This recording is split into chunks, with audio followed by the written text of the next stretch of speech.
প্রিয় শিক্ষার্থী বন্ধুরা, আসসালামু আলাইকুম। তোমরা যারা একাদশ শ্রেণীতে ভর্তির জন্য আবেদন করবা তাদের জন্য আজকের ভিডিওটা কিন্তু খুবই গুরুত্বপূর্ণ।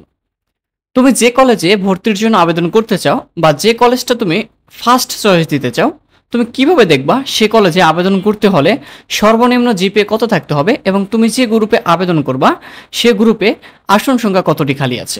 তো আজকে আমরা সেই প্রচেষ্টাই তোমাদেরকে এ টু জেড দেখাবো। তুমি কিন্তু এই একটি নিয়ম ফলো করে সারা বাংলাদেশের যে কোনো কলেজের মোট কতটি আসন সংখ্যা খালি আছে এবং সর্বনিম্ন জিপিএ কত থাকলে তুমি আবেদন করতে পারবা সায়েন্স, কমার্স এবং আর্টস বিভাগে। তো তুমি যদি আমাদের এই চ্যানেলটিতে নতুন দর্শক হয়ে থাকো তো অবশ্যই চ্যানেলটা সাবস্ক্রাইব করে পরবর্তী ভিডিও কন্টিনিউ করবা। তো এবারের একাদশ শ্রেণী ভর্তিতে কিন্তু অনেকগুলো নিয়মকানুন চালু হয়েছে। তো সেই নিয়মকানুনগুলোর ভিতর থেকে আমরা কিন্তু আজকে দেখাবো কিভাবে তুমি দেখবা। তো সেজন্য তোমাকে সর্বপ্রথম চলে যেতে হবে গুগল ক্রোম ব্রাউজার এবং গুগল ক্রোম ব্রাউজারে গিয়ে লিখবা এক্স ক্লাস এডমিশন।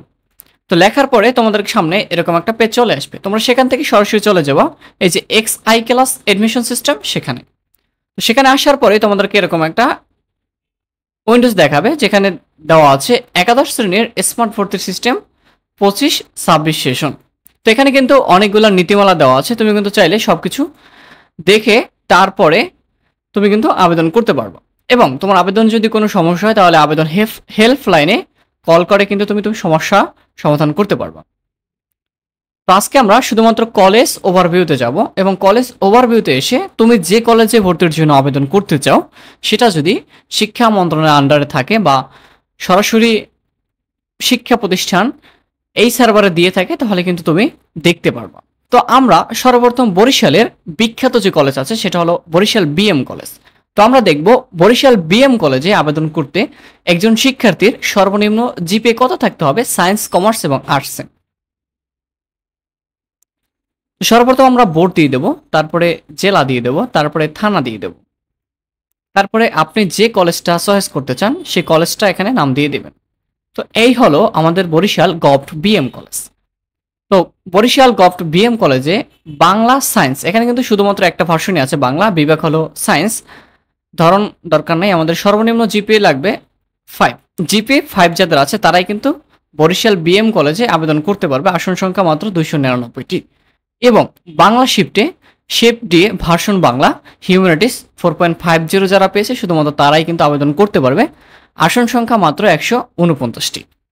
তারপরে shift day version Bangla business studies, এখানে সর্বনিম্ন জিপিএ থাকতে হবে 4 পয়েন্ট। যারা জিপিএ 4 পয়েন্ট পেয়েছে তারাই মাত্র শুধুমাত্র আবেদন করতে পারবে।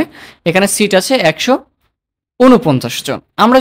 আমরা যদি এখন ঢাকার ভিতরে যাই, ঢাকা সিলেক্ট করলাম, তারপর নারায়ণগঞ্জ সিলেক্ট করলাম, তারপর নারায়ণগঞ্জ সদর সিলেক্ট করলাম, তারপরে এখানে গভট তুলারাম কলেজ সিলেক্ট করলাম।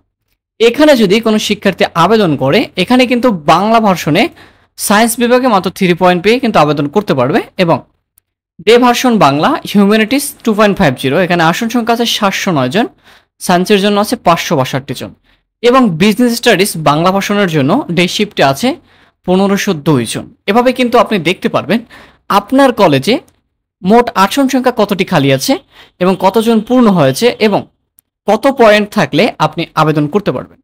এবং আবেদন শুরু হবে কিন্তু 30 তারিখ থেকে, শেষ হবে কিন্তু 11 তারিখ।